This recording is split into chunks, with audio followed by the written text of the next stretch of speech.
Terrifying decline in my vision began without warning, completely stealing my precious independence. My name is Aurora, 34 years old, and that day I was sitting helplessly on a bumpy public bus in Louisville because I could no longer trust my own eyes enough to drive safely. My sister, a highly skilled doctor, firmly assured me that this sudden deterioration was just a minor issue caused by severe work stress. I kept the small plastic bottle of her special pills tightly inside my leather handbag, trusting her medical advice. An elderly man sitting right next to me suddenly leaned closer to my shoulder. Lowering his raspy voice into a chilling whisper, he asked, "Did your sister prescribe the blue pills?" A massive wave of panic crashed into my chest as I turned my blurry gaze toward his weathered face. My throat tightened with fear when I finally managed to gasp. "How do you know?" The mysterious man leaned closer to my ear and whispered slowly, "Stop." Then he calmly described the exact chemical smell quietly seeping from my closed bag. He said those capsules were not as simple as I believed. They had an entirely different purpose. My heart nearly stopped. In that moment, I began to realize that the person I trusted most might be hiding something terrifying. But what was the truth? And what were those pills really for? Hello everyone, I'm truly grateful to share this frightening yet deeply emotional true story with you today. Please take a moment to subscribe before we uncover the chilling truth behind this ultimate family betrayal. Looking back, the terrifying decline in my vision actually began as a subtle haze several months earlier. I was dedicating every single ounce of my physical and mental energy toward finishing the ultimate centerpiece for a highly anticipated gallery exhibition. My entire career as a professional painter heavily relied on an absolute mastery over subtle light transitions and intricate shadow details. Unfortunately, a strange and persistent fog started creeping into the peripheral corners of my eyes while I tried blending delicate oil colors on my large canvas. The vibrant hues of crimson and gold gradually lost their characteristic sharpness until my entire workspace looked like a poorly washed watercolor painting. I initially blamed the poor studio lighting and tried to push through the mounting discomfort by squinting harder at my easel.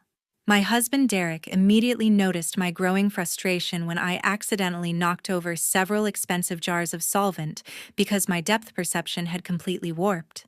Derek immediately stepped away from his own stressful real estate paperwork to gently examine my red and strained eyes. He expressed deep concern over my constant headaches and firmly insisted we needed professional medical intervention right away to protect my livelihood. We both implicitly believed that family always provided the safest harbor during any unforeseen health crisis. Therefore, Derek decisively grabbed his car keys to personally drive me straight to the private clinic owned by my sister Fiona. She had successfully built a stellar reputation as a highly sought-after physician within our local medical community. We genuinely thought we were placing my most valuable physical asset in the most capable and loving hands possible. We arrived at her pristine office desperately seeking comfort and a clear scientific explanation for my rapidly fading sight. Fiona ushered us into her private examination room with a deeply convincing display of sisterly affection and welcoming warmth. However, her actual medical assessment felt incredibly rushed and completely superficial compared to standard ophthalmology practices. She barely shined the diagnostic light into my dilated pupils for a few seconds before decisively stepping back with a heavy theatrical sigh. Fiona placed a seemingly warm hand over mine while plastering a heartbreaking look of deep pity across her perfectly made-up face. She confidently asserted that I was merely suffering from a severe case of temporary macular degeneration caused by optical fatigue and endless hours staring at bright canvases. I felt a massive wave of relief wash over my trembling shoulders upon hearing that incredibly reassuring diagnosis from a trusted medical professional. Fiona then reached deep into the pocket of her crisp white coat to retrieve a small plastic bottle completely devoid of any official medical labels or standard pharmacy barcode markings. She firmly pressed the mysterious container into my sweaty palms while smoothly explaining that it contained an exclusive clinical trial medication. Fiona promised these specific supplements were a revolutionary new treatment currently unavailable to the general public. Take these exactly as directed to give your retinas the powerful restorative boost they desperately need right now, she instructed with a flawless smile. She swore they would rapidly heal my strained eyes and completely restore my perfect color vision just in time for my crucial gallery opening. I absorbed her comforting lies with absolute gratitude because I never once suspected my own flesh and blood could harbor such malicious intentions against me. Derek also felt completely reassured by her confident professional demeanor and immediately took charge of managing my new daily dosage schedule at home. I obediently swallowed those vibrant blue capsules every single morning while Derek lovingly handed me a fresh glass of water. Tragically, our unwavering trust in her medical expertise essentially unlocked the front door to my complete physical destruction. Instead of experiencing the promised miraculous recovery, my visual field continued shrinking rapidly into a terrifyingly narrow tunnel of muddy gray shadows. A relentless burning sensation soon ignited deep behind my eye sockets, making it feel like someone was continuously rubbing hot, coarse sand underneath my heavy eyelids. I eventually had to drape a thick, dark cloth over my beloved easel, because even the faintest natural light piercing through the studio windows felt like sharp needles stabbing directly into my brain. 2 days after that fateful bus ride, Derek drove back home with a white envelope clutched tightly in his trembling hand. Derek had secretly transported a sample of those mysterious blue capsules to a highly secure independent chemical laboratory located completely across town earlier that same morning. We specifically chose that particular analytical facility because my best friend Clara managed the mass spectrometry department there and could guarantee absolute discretion regarding our terrifying situation.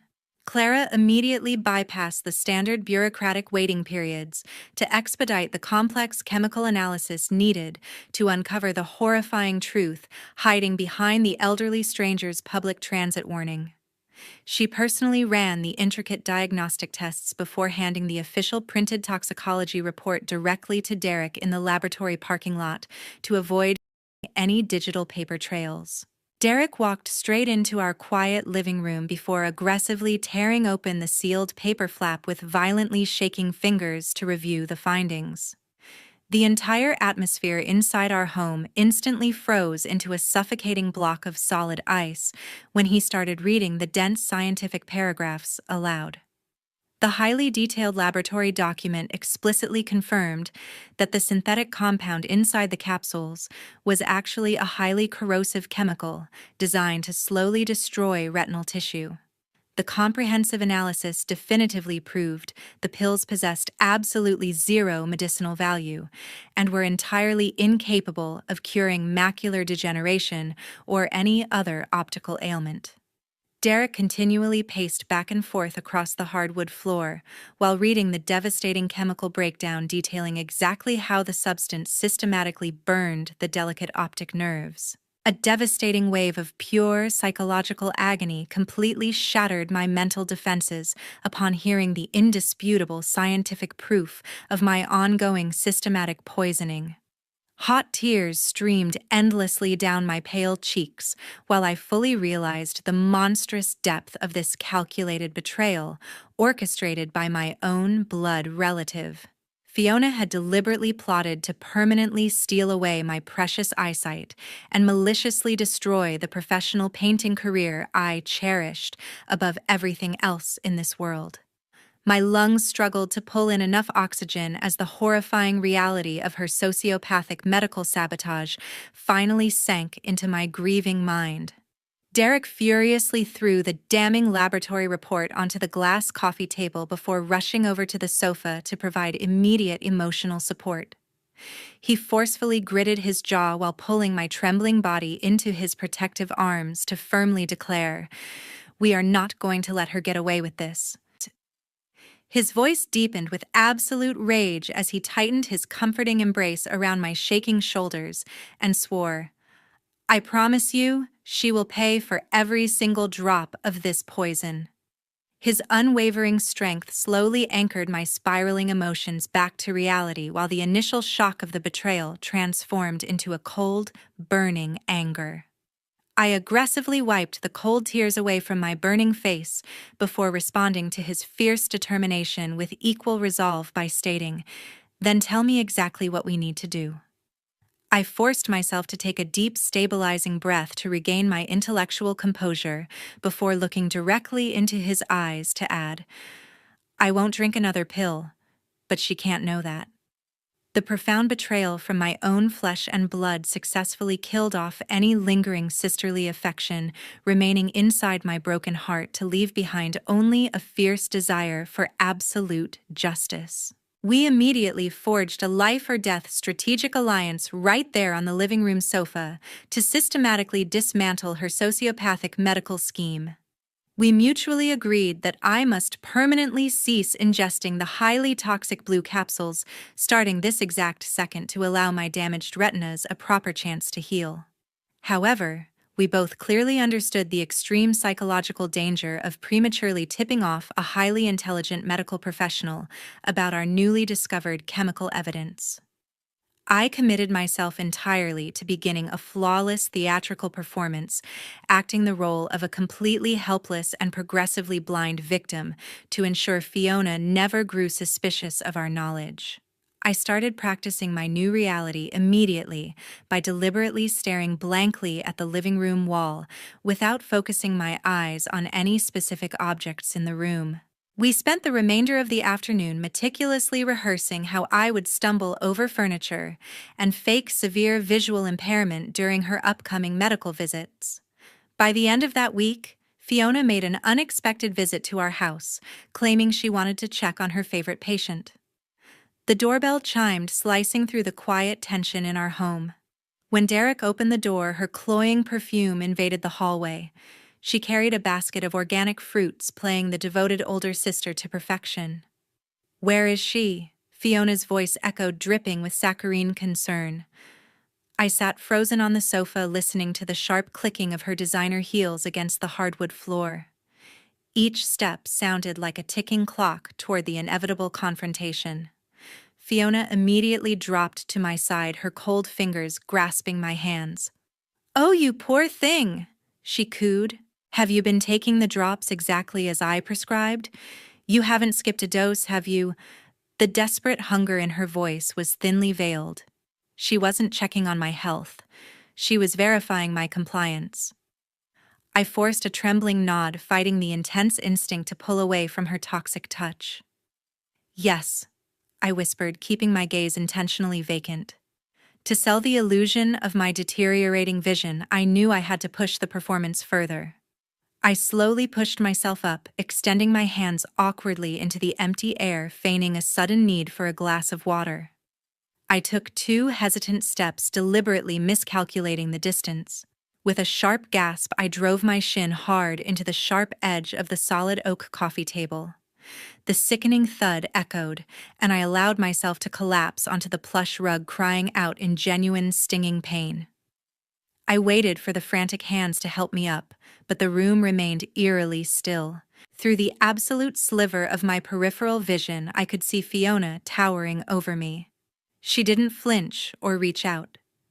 Instead, she stood perfectly still, her arms elegantly crossed over her chest, looking down at my sprawled, pathetic form. The mask of the caring physician melted away, entirely replaced by a chilling, predatory stillness. When she finally spoke, the honeyed sweetness was gone from her voice, replaced by a calculating, icy resonance. "It breaks my heart to see you like this, but you just need to accept the darkness and let me handle everything for you." Fiona stated, her tone laced with a sickening undercurrent of triumph.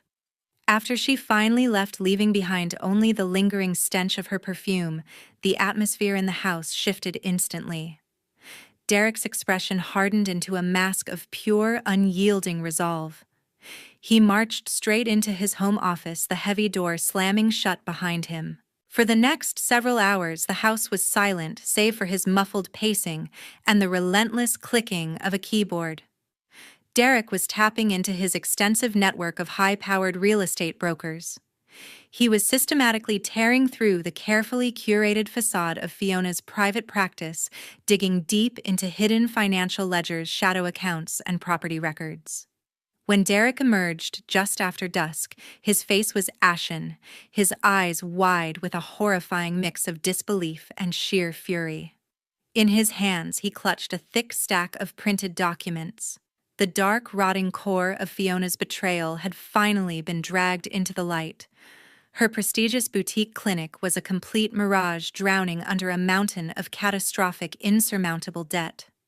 The documents revealed a long series of desperate defaulted loans. The bank was positioned to initiate a total foreclosure and seize all her assets by the middle of next month. Derek dropped the heavy stack of financial ruin onto the dining table with a resounding slap. He looked at me, his eyes reflecting a profound, terrifying realization. She doesn't just want you blind. If you lose your legal capacity, she becomes your guardian and gains full control over your multi-million-dollar trust fund. Sitting there looking at the damning evidence of her monstrous greed, something inside me irrevocably snapped. The agonizing heartbreak I had harbored over the past few weeks instantly evaporated. The realization of her ruthless, money-driven motive killed the very last bit of familial affection I held for her. She didn't hate me. She merely saw me as collateral damage, a blind stepping stone to save her own failing empire. I slowly wiped away my lingering tears, a profound, absolute coldness washing over my soul. The helpless victim Fiona thought she had created was dead. I stood up straight, my vision perfectly clear, my mind ruthlessly calculating our counterattack. 3 days later, Derek carefully guided me into a discreet, dimly lit law office located in the heart of downtown Louisville. We settled into imposing leather chairs across from my lawyer Mitchell, a fiercely sharp and pragmatic man whose formidable reputation for dismantling complex fraud was virtually unmatched within the state. We methodically laid out the horrifying culmination of our recent discoveries across his expansive desk by presenting the damning independent laboratory results alongside the meticulously compiled dossiers exposing Fiona's catastrophic financial ruin. Mitchell reviewed the staggering stack of documents with a terrifyingly calm demeanor, while his intelligent eyes scanned the fraudulent chemical breakdowns and the impending bank foreclosure notices with the predatory focus of a seasoned hunter tracking his prey. The suffocating silence in the room was finally broken when Mitchell gently tapped his silver fountain pen against the polished wood as his gaze reflected a chilling degree of professional calculation. "This is not just medical malpractice, this is high-level criminal fraud," he stated with absolute conviction. "We need to let her trap herself with her own greed," he added while outlining the perilous nature of the legal battlefield we were about to enter, and the precise psychological warfare required to ensure her permanent downfall. Following his meticulous and strategic legal counsel, we immediately initiated the critical first phase of our defensive counterattack to sever Fiona's primary avenue of anticipated control. He drafted a comprehensive ironclad power of attorney agreement, granting Derek absolute and immediate authority over my medical decisions and the entirety of my multi-million-dollar trust fund. I signed the extensive legal documents with a steady hand and a resolute spirit to permanently neutralize any future attempt Fiona might launch to establish legal guardianship and seize my family inheritance. The immense weight of vulnerability began to lift from my shoulders the moment the notary stamped the final page and officially secured the impregnable fortress around my financial assets and personal autonomy. As we navigated the congested Louisville traffic back toward the sanctuary of our home, the gravity of our clandestine operation settled heavily upon us. Derek reached across the center console and firmly grasped my trembling hand to provide a vital anchor of sanity amidst the swirling madness of his sister's betrayal. His voice rumbled with a deep, resonant warmth that barely concealed the lethal protective fury simmering just beneath the surface of his composed exterior. "I bought some hidden cameras and audio recorders today," he revealed while his unwavering commitment resonated through the vehicle. "We will set them up in the living room and capture every lie she spits out." He continued to solidify our unified front against the monstrous deception threatening to destroy our lives. Throughout the suffocatingly tense evening that followed, Derek methodically transformed our familiar living space into a sophisticated surveillance trap designed to expose a manipulative predator.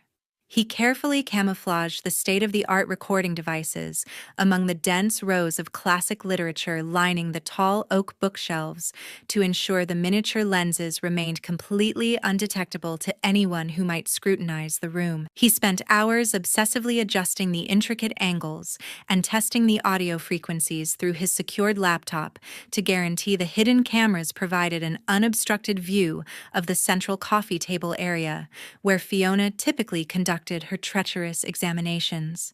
Every shadow of the room was transformed into a silent, vigilant witness, preparing to document the undeniable proof of her malevolent and carefully calculated deception from multiple strategic vantage points. While Derek finalized the complex technical preparations in the shadows of our living room, I retreated into the deepest corners of my own mind to prepare for the most harrowing performance of my entire life. I squeezed my eyes shut against the overwhelming flood of residual anxiety by deliberately practicing the rhythmic, measured breathing techniques required to maintain an utterly vacant and lifeless expression under Fiona's intense scrutiny. I rehearsed the agonizingly slow and uncoordinated movements of a woman entirely consumed by a world of encroaching darkness to ensure every subtle physical cue reinforced the tragic illusion of my rapidly deteriorating vision. The profound realization that the impending confrontation would definitively decide the ultimate fate of our family fortified my fractured resolve and transformed my lingering sorrow into a formidable weapon of cold and calculated retribution. We were no longer playing the roles of helpless victims waiting for the inevitable tragedy to unfold, but became the relentless architects of a devastating reckoning that Fiona would never see coming. Early that week, Derek deliberately initiated the final phase of our plan by pretending he had to leave for an urgent business trip. He executed a masterful performance over the phone by adopting a frantic and desperate tone to beg Fiona to come over and care for me during his sudden absence. She practically vibrated with barely contained excitement through the receiver and agreed immediately because she undoubtedly believed this unexpected isolation presented the ultimate golden opportunity to finalize her sinister scheme without any interference. The trap was set perfectly as Derek packed a small suitcase and loudly announced his departure to ensure anyone listening would believe I was entirely alone and vulnerable. Barely a few hours had passed since Derek loaded his luggage into the car and drove out of sight, before the heavy oak front door swung open to reveal Fiona marching aggressively into the living room. She confidently tossed a remarkably thick stack of dense legal documents onto the center of the coffee table with a resounding thud, while smoothly lying that they were merely urgent medical insurance procedures requiring my immediate signature to cover the escalating hospital bills.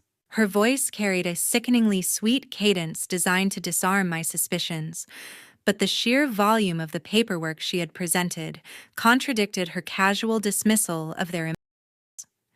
The air in the room instantly grew heavy with the unspoken reality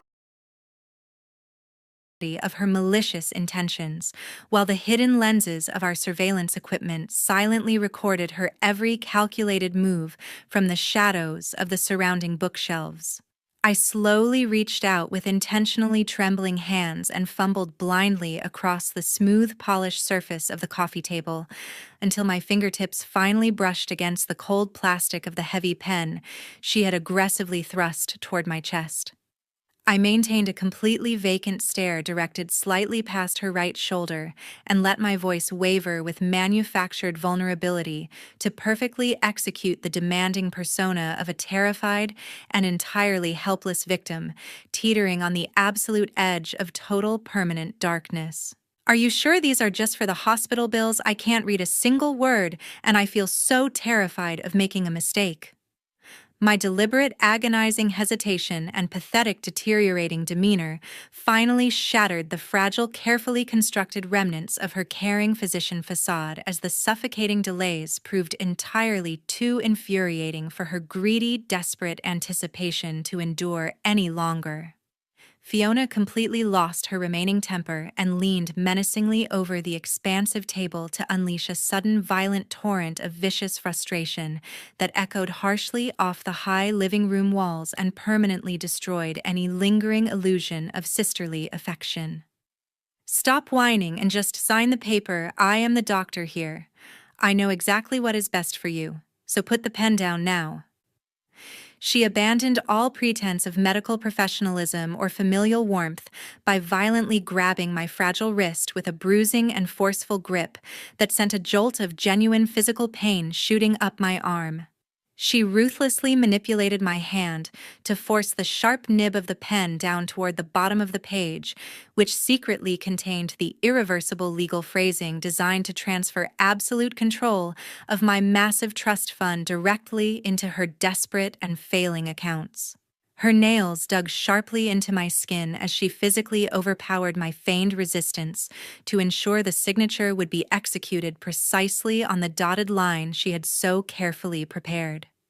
She remained blissfully ignorant of the undeniable reality that every single second of her physical coercion and aggressive manipulation was being captured in pristine high-definition video by the hidden cameras Derek had meticulously concealed within the room. The atmosphere inside the dimly lit living room grew unbearably suffocating as the heavy silence amplified the sound of my ragged breathing and the harsh rustling of the fraudulent documents beneath my trembling fingers. The metallic tip of the ink pen hovered a mere fraction of a millimeter above the designated signature line, while the undeniable physical manifestation of her profound betrayal anchored my wrist in an inescapable vice grip.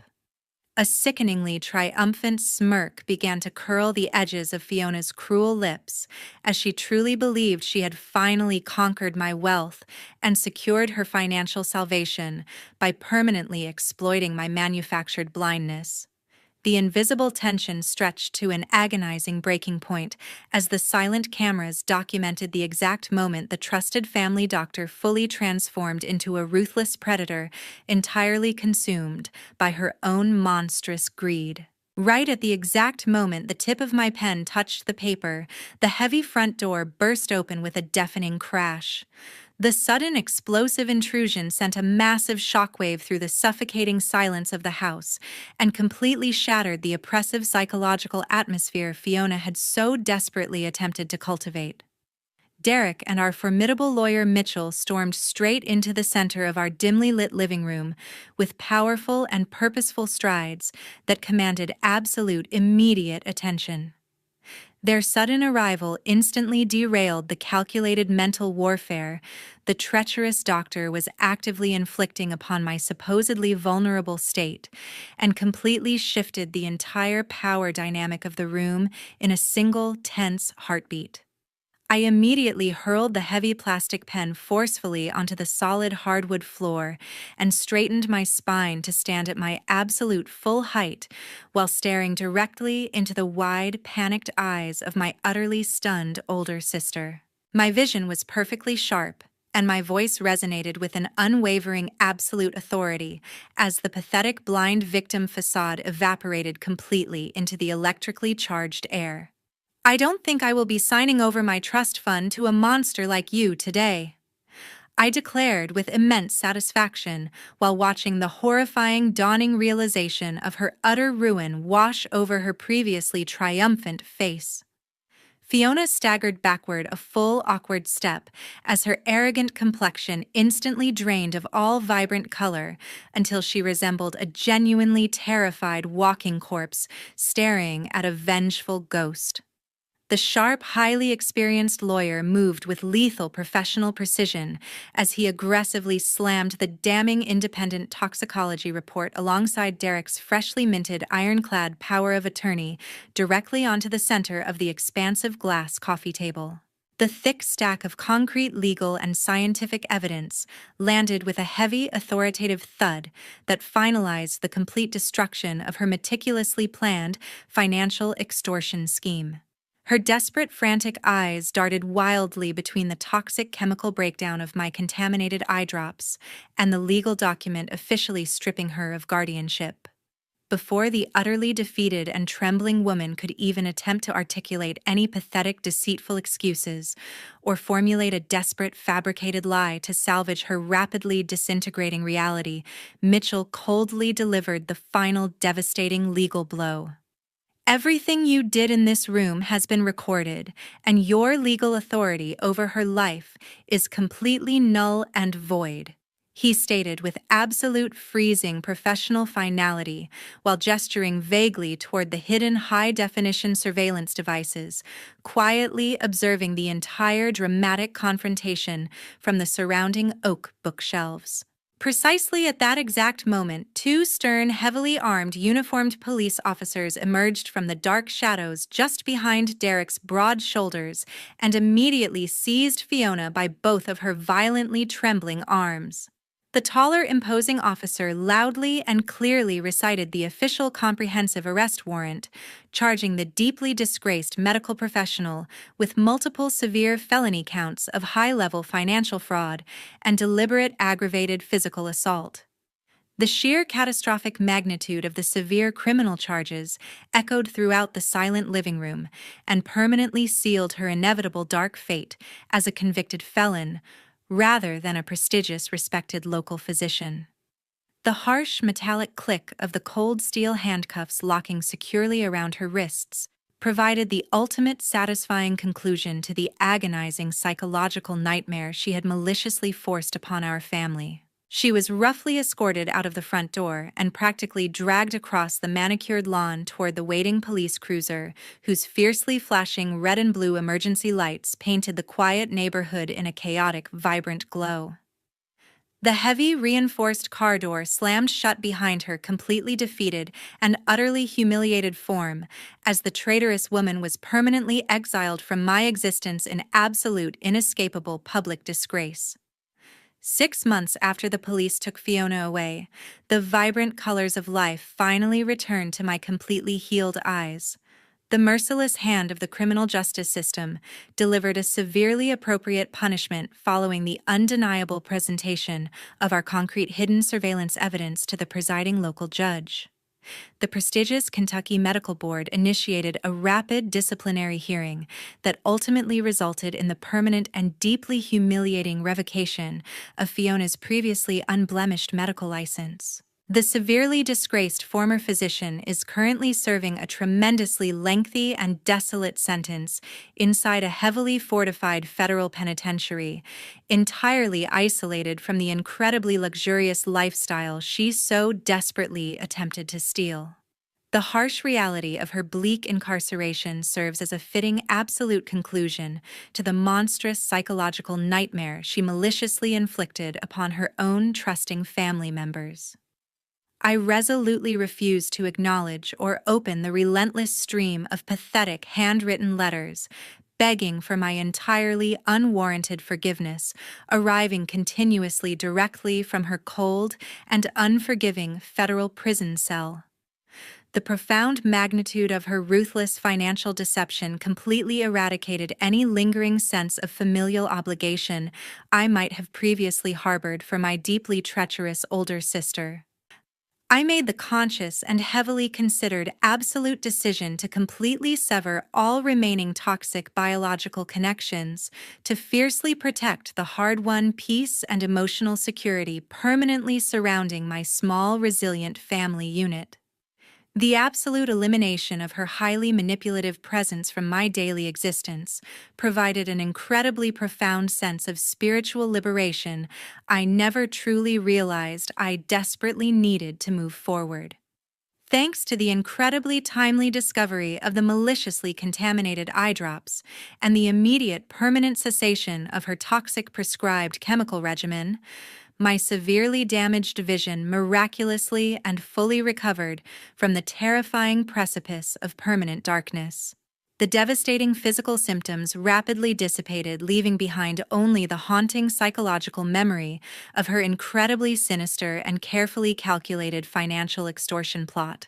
The very first magnificent canvas painting I carefully created upon fully regaining my accurate sight was a beautifully detailed portrait capturing the profoundly reassuring and gentle, loving smile of Derek.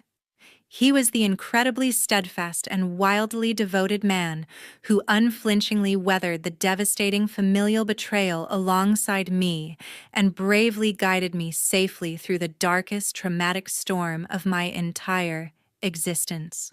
This gripping story reveals a harsh truth about complex human nature and intricate family dynamics.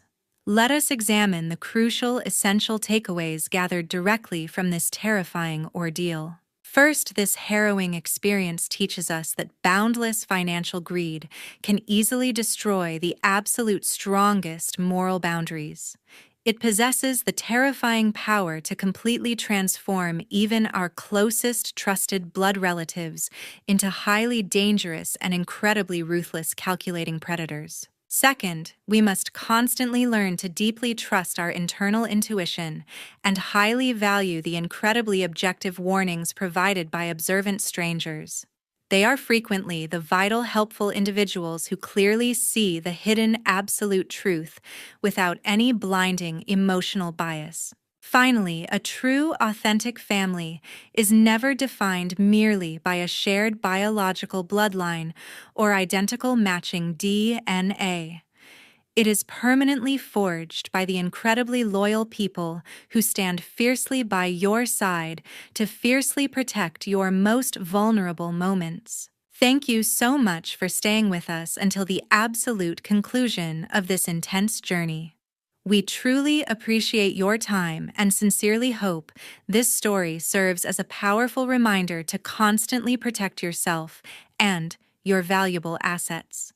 What are your specific thoughts on how the incredibly supportive husband handled the clever surveillance trap? Please share your unique perspective in the comments below and subscribe